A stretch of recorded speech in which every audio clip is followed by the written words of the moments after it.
next step in the project was running electrical. Our friend Jacob, who has a lot more experience in this area, came over to help us with this because we'd really rather not get electrocuted the first time we try to run something in the Airstream.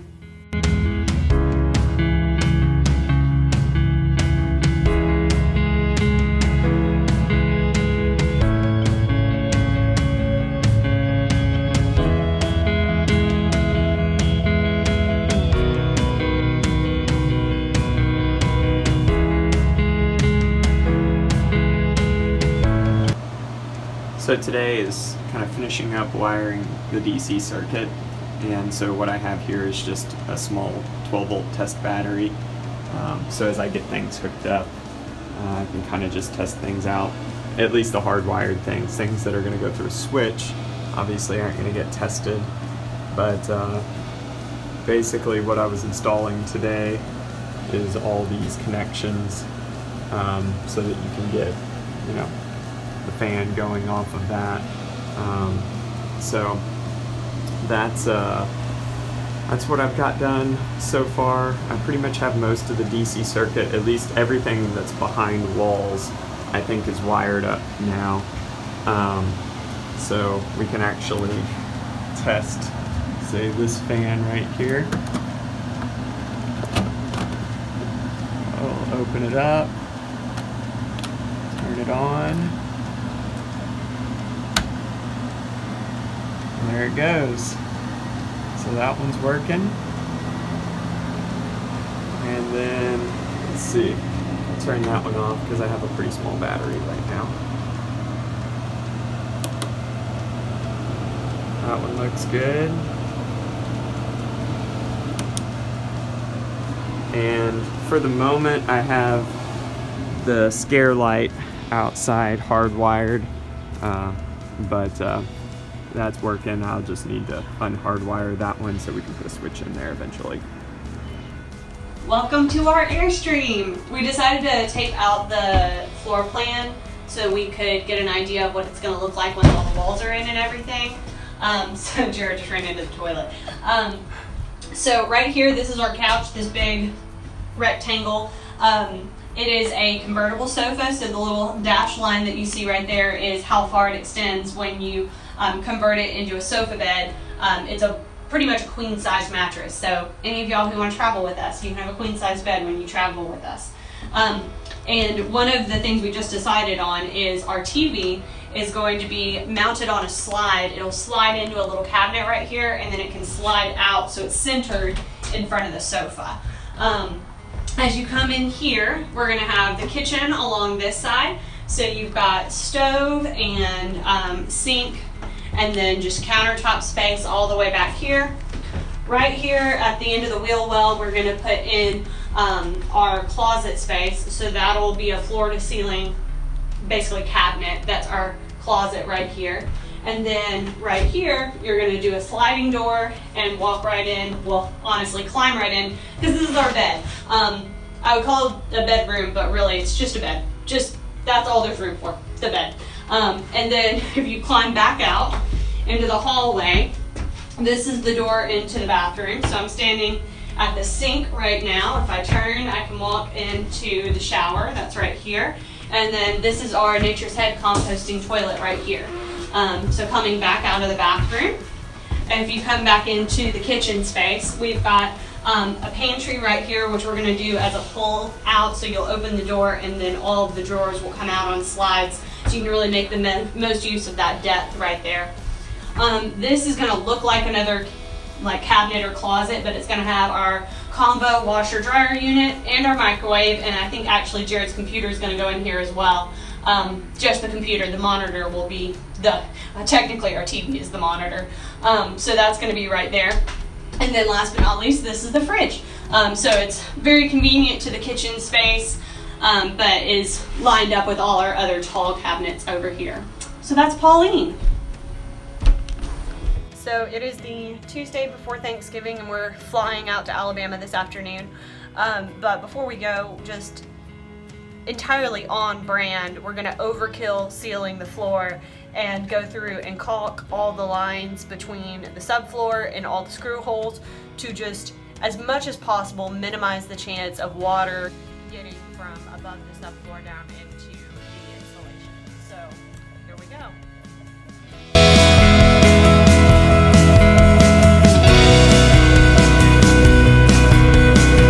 Well, here we stand in the Airstream after a trip to visit Meredith's family in Alabama, and while we were gone just for a few days, it rained about 9 or 10 inches here where we had the Airstream parked. It's actually still raining. Still raining. As we speak.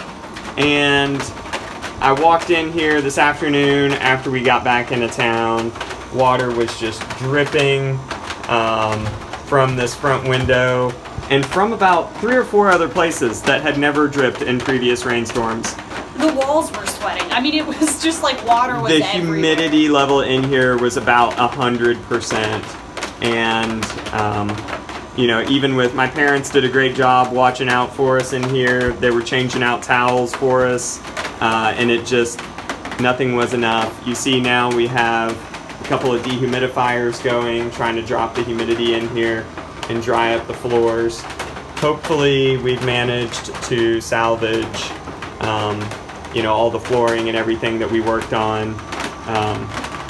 One bright spot, the area in the back that we had been working on that had been the worst place, it's currently dry. That's all I will say about it. I'm not going to commit to it staying dry. It is currently dry. So this window was the worst part. It's actually this wing window on this side. And I think y'all remember from the window repair video, like I went through and caulked each rivet. I caulked the seams. I thought I had done a pretty thorough caulking job, but apparently not. And so I don't know if you can tell because the caulk is clear, but we have created like a 1 centimeter thick layer of caulk all the way around this window. We caulked the seams of the gasket in the corner. We caulked there. I mean, we thought we had already caulked the mess out of it, but we went back and did like a whole tube of caulk basically on that one window, because what it was doing is it was dripping down this window off that corner, and I'm talking like a steady drip, drip, drip, drip, drip, just about every second. And then it was pooling on this windowsill, rolling down, coming down this wall, and then settling into the C-channel and soaking into the floor. So it was really, I mean, that was probably the biggest source of water. I think that's where the biggest source of water was. Yeah, that's correct. I think so. So I think we've stopped it now at least. Hello. So this is going to be a little bit different episode of Diary of an Airstream. We have been working nonstop on getting Pauline ready for us to move in, but it suddenly hit me yesterday. It's December now, and we're moving out of this house at the end of December, which means that we've got to get rid of all of our furniture and cull down our belongings to the amount of stuff that we can reasonably fit in a 28-foot Airstream. So today I'm gonna Marie Kondo my clothes. If that's a thing you want to watch, please continue. Otherwise, we'll be back to your regularly scheduled Airstream renovations shortly.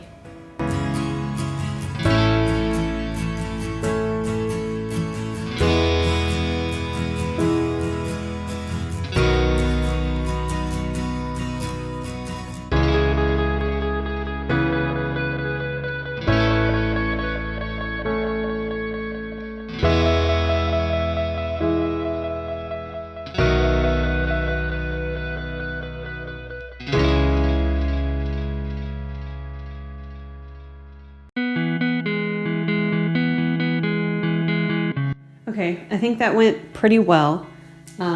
We've got the cute pile, the maybe pile, and the nose pile. We don't know exactly how much storage we have yet, so I think the maybes might get a reprieve on this round, and then we'll see where we are once the Airstream's finished. I don't know, part of me thinks if it only made it to the maybe pile, it's time to say goodbye. I think I'm gonna do the closet first and then I'll decide. This one is a little bit more intimidating. Here we go.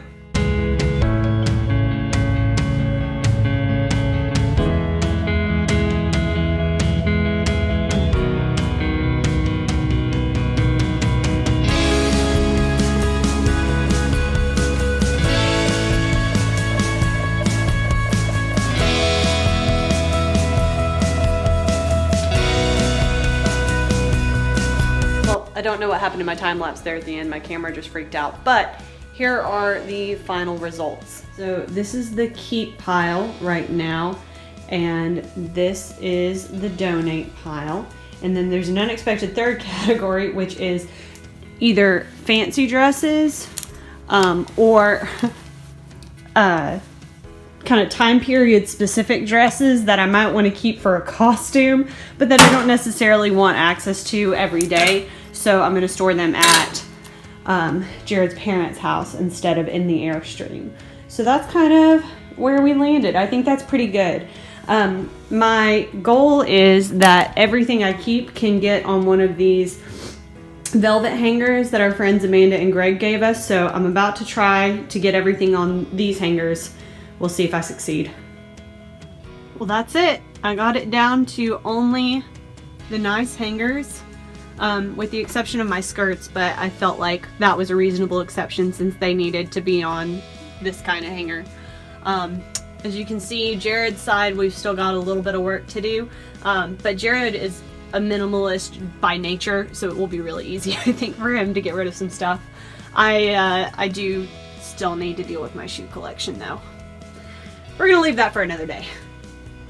Another Saturday, another problem to solve in Pauline.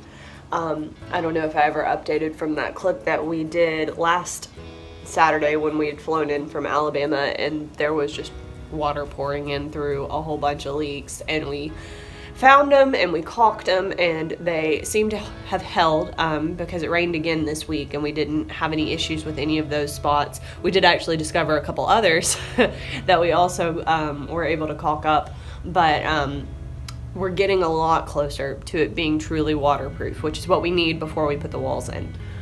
Today we're working on another problem, which is the wheel wells.